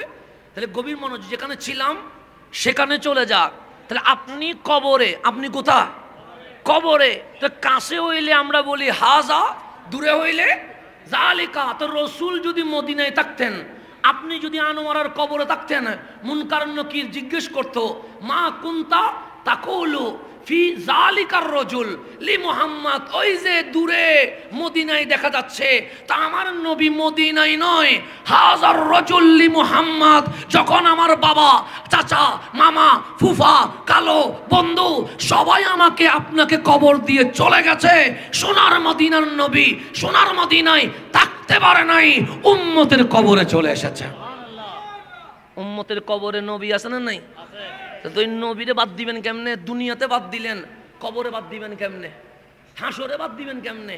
তো দুনিয়াতে তো নারে রাসূল বাদ দিলেন, ইয়া রাসূলুল্লাহ তো বাদ দিলেন, মিলাদুন নবী তো বাদ দিলেন, মেরাজুন নবী তো বাদ দিলেন, কামলিওয়ালার ইশক মুহাব্বত বাদ দিলেন। তো দুনিয়াতে বাদ দিলেন, কবরের নবী বাদ দিবেন কেমনে? কবরের নবী বাদ দেওয়ার কোনো সুযোগ আছে? তো আপনাকে জিজ্ঞেস করছে মা কুনতা তাকুল। কুনতা তাকুল মানে মাজি ইস্তেমরারি, ফার্স্ট কন্টিনিউয়াস, অতীত চলমান। নাম কি বলতে হবে? নাম তো বলে দিছে, এটার নাম মুহাম্মদ সাল্লাল্লাহু আলাইহি ওয়াসাল্লাম। হাজার রাজুল, ইনি জাত, এই মহান জাত, এই মহান হস্তি রাহমাতুল লিল আলামিন। নাম তো ফাঁস হয়ে গেছে, নাম বলতে হবে না, সবাই জানে কবরে রহমাতুল লিল আলামিন আসবে, নাম সবাই জানে, নাম বলিও না। মা কুনতা তাকুল, তুমি যে মিম্বরে দাঁড়াইছো, তুমি যে মাহফিলে গেছো, তুমি যে ফেসবুকে পোস্ট করেছো, তুমি যে চায়ের দোকান আড্ডা দিয়েছো, এই নবীর শানে দুনিয়ায় যা বলেছিলা, যেই আকীদা রেখেছিলা, যে ইয়াকিন রেখেছিলা, আজ নবীর চোখে চোখ রেখে নবীর সামনে বলতে শুরু করো। তাহলে দুনিয়ার হিসাব কবরে দেওয়া লাগবে কি লাগবে না? নামাজের হিসাব দেওয়া লাগবে হাসরে, রোজার হিসাব দেওয়া লাগবে হাসরে, যাকাতের হিসাব দেওয়া লাগবে হাসরে, মাহফিলের হিসাব দেওয়া লাগবে হাসরে। তো হাসরে কখন দিবেন? যখন কবরের প্রশ্নে পাশ হবেন। ওই কবরে আমার নবীর আকীদার প্রশ্ন রয়ে গেছে, বাদ দেওয়া যাবে? তাহলে এখানে আমি বললাম আগে কবরে প্রশ্ন হবে কয়টা? 3টা। কিন্তু ইমাম বুখারী উনি রিওয়ায়াত করতেছেন, ইমাম মুসলিম উনি বর্ণনা করতেছেন, শুধু প্রশ্ন কয়টা? একটা মা কুনতা তাকুলু ফি হাক্কি হাযার রাজুল মুহাম্মদ সাল্লাল্লাহু। এখন বলবেন ইমাম বুখারী কি প্রশ্ন তিনটা হবে এটা জানে না? অবশ্যই উনি আমিরুল মুহাদ্দিসিন, উনি জানবে না তো জানবে কে? উনি যদি না জানে জানবে কে? যিনি রইসুল মুহাদ্দিসিন বলা হচ্ছে, যাকে আমিরুল মুমিনিন ফিল হাদিস বলা হচ্ছে, উনি যদি না জানে জানবে কে? তো জানার পরেও একটা প্রশ্ন আসলেন কেন? তখন উলামায়ে কেরাম বলছে এখানে কারণ দুইটা, প্রশ্ন হবে তিনটা। প্রশ্ন হবে কয়টা? কিন্তু ইমাম বুখারী আনছে কয়টা? একটা। কেন? সেখানে দুইটা কারণ আছে। এক নাম্বার, আপনাকে জিজ্ঞেস করবে মান রব্বুকা, তোমার রব কে? এখন আপনি যদি বলেন লা আদরি, আমি জানি না, তাহলে আপনাকে মাইট শুরু হবে না। মুনকার নকির বলবে মালিক তোমারে চিনে নাই, জাহান্নাম কি শুরু করে দিব? আল্লাহ বলে আমারে চিনে নাই, আরেকটু সুযোগ দাও, আমার দিনটা চিনে কিনা দেখো। তখন মুনকার নকির বলে মা দিন ও কা, তোমার ধর্ম কি? তখন বলেন লা আদরি, এটাও আমি জানি না। তো মুনকার নকির বলবে রব্বি, হে আমার রব, তোমারেও চিনে নাই। ইন্না দীনা ইনদাল্লাহিল ইসলামও চিনে নাই, মায়ের কি শুরু করব? আল্লাহ বলে আমারে চিনে নাই। মা দিনুকা জিজ্ঞেস করলা, দিন চিনে নাই, শেষবারের মতো একটা সুযোগ দাও, আমার নবীটারে চিনে কিনা দেখো। মা কুনতা তাকুল ফি হাযার রাজুল লি মুহাম্মদ সাল্লাল্লাহু আলাইহি ওয়াসাল্লাম, দেখো আল্লাহ তো চিনো নাই, দিন তো ছিল নাই, নবী চিনো কিনা দেখো। নবীর দিকে তাকাই বলছে লা আদরি, এটারও তো চিনি নাই। তখন মুনকার নাকির বলে মালিক তোমারেও চিনে নাই, তোমার দিনও চিনে নাই, তোমার নবীও চিনে নাই, প্রশ্ন কি আরেকটা করব? আল্লাহ বলে যে নবী চিনে নাই তার চতুর্থ প্রশ্নের দরকার নাই, অ্যাকশন শুরু হয়ে যাক। অ্যাকশন কি হয়ে যাক? তো ইমাম বুখারী বলে প্রথম প্রশ্ন পারো নাই, দ্বিতীয় প্রশ্ন করা হচ্ছে, দ্বিতীয় প্রশ্ন পারো নাই, তৃতীয় প্রশ্ন করা হচ্ছে, তৃতীয় প্রশ্ন পারো নাই, চতুর্থ কোনো প্রশ্ন নাই। সুতরাং এটাই তোমার কম্পালসারি, এটাই তোমার শিখতে হবে। সেই জন্য উলামায়ে আহলে সুন্নাত বারবার নবী দিয়ে মাহফিল শুরু করে, কারণ দুনিয়াতে নবী চিনলেই তো কবরে নবী চিনবেন, এটা একটা। দুই নাম্বার, আপনাকে বলছে মান রব্বুকা, তোমার রবকে? আপনি বলছেন রব্বি আল্লাহ, আমার রব কি? তো আল্লাহ তো চিনে গেছেন। মুনকার নাকির বলে মালিক তোমারে চিনে গেছে, জান্নাতের জানালা খুলে দিব? আল্লাহ বলে আমারে চিনছে, তার মানে হিন্দু নয়, বৌদ্ধ নয়, সাকমা নয়, নাস্তিক নয়, সে আমাকে আল্লাহ তো মুসলমানও বলে, ইহুদিও বলে, খ্রিস্টানও বলে। এখনো ইহুদিরা জবে করে বিসমিল্লাহি আল্লাহু আকবার। হ্যাঁ, খ্রিস্টানরা বলে না, কিন্তু ইহুদিরা এখনো বলে বিসমিল্লাহি আল্লাহু আকবার বলে, এখনো জবে করার সময় আল্লাহর নাম ধরে। তাহলে এখন আল্লাহ বলছে ধর্ম কি জিজ্ঞেস করো? বলছে মা দিনুকা, তোমার ধর্ম কি? মুর্দা বলছেন দিনী আল ইসলাম, আমার ধর্ম কি? ইসলাম। তাহলে ইহুদিও নয়, খ্রিস্টানও নয়, মুসলমান, জান্নাত দিয়ে দেওয়া দরকার। আল্লাহরেও চিনছে, ইসলামও চিনছে। আমার বাংলাদেশে লিল্লাহি তাকবীর, আল্লাহু আকবার, দ্বীন ইসলাম জিন্দাবাদ, এতটুকুতে শেষ। তো আল্লাহ তো বলতে পারতেন মান রব্বুকা, রব্বি আল্লাহ, লিল্লাহি তাকবীর শেষ, মা দীনুকা, দ্বীন ইসলাম শেষ, আর তো প্রশ্নের দরকার নাই। মুনকার নাকির বলে মাওলা তোমারেও চিনেছে, ইসলামও চিনেছে, জান্নাত কি খুলে দিব? আল্লাহ বলে না, আল্লাহও চিনেছে, ইসলামও চিনেছে, এখন প্রমাণ হোক সে তাওহীদি না সুন্নি। সে কি তাওহীদি না সুন্নি, এটাও দরকার আছে না? নাই আছে। সে কি নারে রিসালাত বলে না বলে না, এটাও তো দরকার আছে। জিজ্ঞেস করো মা কুনতা তাকুল ফি হাক্কি হাযার রাজুল লি মুহাম্মদ সাল্লাল্লাহু আলাইহি ওয়াসাল্লাম। আল্লাহও চিনলা, ইসলামও চিনলা, এখন নবী চিনলা কিনা দেখো। যখন নবীর দিকে তাকায়া বলবে লা আদরি, চিনি নাই নবীরে। মানুষের দুনিয়ায় যেরকম বলতো আমিও সেরকম বলতাম, দোষে গুণে মানুষ বলতাম, মানুষ আলিফ বা পড়তে পারে না বলতাম, নবীকে সাংবাদিক বলতাম, মূর্খ বলতাম, নিরক্ষর বলতাম, দোষে গুণে আমার মতো মাটির মানুষ বলতাম। লা আদরি, আমি চিনতে পারি নাই। তার সামনে জান্নাত নিয়ে আসা হবে, বুখারীর হাদিস। তাকে জিজ্ঞেস করবে এটা কি? সে বলবে আল জান্নাহ। কার নাম? আমার নাম। তোমার নাম জান্নাতে? হ্যাঁ। কেন তোমার নাম জান্নাতে? আমি জান্নাতে না গেলে জান্নাতে যাবে কে? আমার নামাজ আছে, আমার রোজা আছে, আমার কোরআন আছে, আমার তাফসির আছে, আমার মাহফিল আছে। মুনকার নাকির বলে আফসোস, সব চিনলা, নবী চিনলা না। নবী না চিনার কারণে কাদে আবদালাকা, তোমার নাম জান্নাতেরটা কেটে দিয়ে পরিবর্তন করে দিয়ে তোমাকে জাহান্নামী ঘোষণা করে দেওয়া হলো। ইমাম বুখারী বলেন নবী না চিনার কারণে দুনিয়ার কোনো আমল কি হয় নাই? কবুল আর যখন আপনি আমি যাইয়া বলবেন রসুলের সামনে আমি তো মিলাদুন নবী করার লোক, আমি তো নারে রেসালাত বলার লোক, আমি তো নুন নবীর স্লোগান দেওয়ার লোক, আমি তো হায়াতুন নবী বলার লোক, আমি তো ইলমে গায়েব জাননেওয়ালা, ওই নবীর উপর ঈমান এনেছি, নবী চিনতে দেরি আপনার সামনে জাহান্নাম আনবে, এটা কি? আপনি বলবেন আন্নার, তোর নাম জাহান্নামে? আমি বলবো হ্যাঁ, কেন? আমি বললাম মালিক নামাজ হয়তো কবুল হয় নাই, মাহফিল হয়তো কবুল হয় নাই। তখন আমাকে মুনকার নকির বলবে যে নবী চিনেছে সে জাহান্নামে যায় কেমনে? কাদ আবদালাকা, তোমার নাম জাহান্নাম থেকে চেঞ্জ করে নবী চিনার কারণে তোমাকে জান্নাতি ঘোষণা করে দেওয়া হলো। সেটা নবী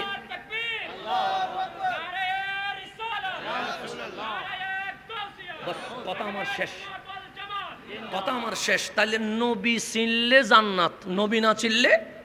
এই নবী চিনানোর সংগঠনের নাম আহলে সুন্নাত ওয়াল জামাত। নবী চিনানোর নাম আহলে সুন্নাত। আহলে সুন্নাত শুধু ঘরে বসে থাকলে হবে? মাঠেও পরিচয় দেওয়া লাগবে কি লাগবে না? আজকে আপনার চোখের সামনে মিথ্যা অপবাদ দিয়ে আহলে সুন্নাত ওয়াল জামাতের আলেমকে ধরে নিয়ে যাচ্ছে, আপনি কিছু বলতে পারছেন না। আজকে আপনার চোখের সামনে মব সন্ত্রাসের মাধ্যমে রইসউদ্দিনকে হত্যা করা হয়েছে, আপনি কিছুই বলতে পারছেন না। ঘরে বসে থাকলে সংখ্যাগরিষ্ঠ চিল্লাইলে কোনো কাজ হবে না। আপনাকে আমাকে যেমনিভাবে মদিনায়ও বসে থাকতে হয়, প্রয়োজন হলে কারবালায়ও যেতে হয়। আজকে এতদিন বসেছিলেন, আজ প্রয়োজন হয়েছে কারবালায় যেমন আমার হুসাইন গিয়েছে, ঠিক সুন্নি জনতাকে মাঠে নামার সময় এসে গেছে। এই মাঠ ছেড়ে দেওয়া যাবে?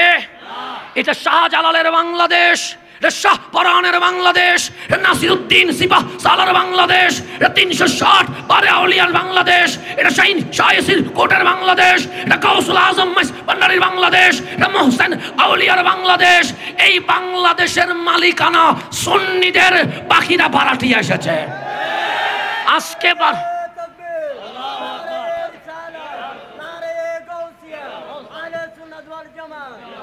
আজকে বারাটির আওয়াজ শুনে মালিক ভয় পাবে, এটা কখনো হইতে পারে না। এই অবস্থান জানান দেওয়ার জন্য আগামী 15 তারিখ রোজ শনিবার বিকেল 2 ঘটিকায় লালদিঘির পারে দেখা হইতেই হবে। এখানে অনুরোধ করব না, অনুরোধ করার সময় নাই, অনুরোধ বোধ হয়ে গেছে, অনুরোধ লাগবে না। এখন দেখা হইতেই, এখন আর বাগ নাই, এখন সব কি হয়ে গেছে, এক হয়ে গেছে। এখন আর অমুকে গেছে কি না, অমুকে গেলে যাব, অমুক না গেলে যাব না, এটা বলার সুযোগ নাই, এখন সবাই যাবে। সুতরাং আগামী শনিবার বিকেল 2 ঘটিকায় ইনশাল্লাহ লালদিঘির মাঠে দাঁড়িয়ে আমরা এটাই প্রমাণ করব এই জমিনের মালিক শাহজালালের উত্তরসূরিরা। কথা ঠিক কি না? ঘরে বসে থাকলে কেউ ডাকবে না, মাঠে আসতে হবে, অবস্থার জানান দিতে হবে। অবস্থার জানান দিতে না পারলে সংখ্যাগরিষ্ঠ সংখ্যালঘু হয়ে যাবে। এমনি চিল্লাইলে হবে না, আমরা সংখ্যাগরিষ্ঠ, আমরা সংখ্যাগরিষ্ঠ, এটা বললে হবে না, প্রমাণ দিতে হবে। এখন আমরা জায়গায় জায়গায় মাহফিল করি, মানুষ জায়গা দেওয়া যায় না, কিন্তু আমরা আসল জায়গায় গিয়ে মানুষ কি হয়ে যায়, কম হয়ে যায়। এটা হবে না, এটা আমাদেরকে আসল জায়গায় মানুষ দেখাইতে হবে। লালদিঘি থেকে শুরু হবে, সরোয়ার দিতে গিয়ে শেষ হবে ইনশাআল্লাহ।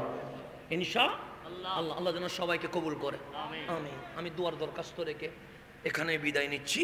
আসসালামু আলাইকুম ওয়া রাহমাতুল্লাহি ওয়া বারাকাতুহু।